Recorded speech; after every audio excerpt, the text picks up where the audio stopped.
ហៅអូនថាជាប្រពន្ធកុំសត់អីបងកុំភ័យនួនល្អខ្លាចអូនហត់ញឿយចិត្តកាយញើសតែស្រកចោលអូនហត់តែមាត់ទេថ្លៃតែក្នុងហារតីអូនមានក្តីសុខណាស់បង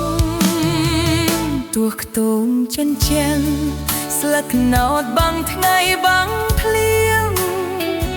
អូននៅតែជ្រៀងបំពេកូនរាល់ដងមិនត្រូវការឡានមិនចង់បានឈូសសាក់หมดមកសុំត្រាំនួនល្អងនៅក្បែរផ្ដល់កម្លាំងចិត្តដល់ស៊ូជាមួយបងទោះបីជាខ្វះខាតខ្លាំងអូននៅតែតាំងចិត្តស្មោះស្រឡាញ់ប្តីពិតកុំខ្មាស់នឹងមិត្តកុំគិតបន្តខ្លួនឯងទោះជួបចំបាយក៏អូនមិនទៅណាឡើយអរគុណដែលបង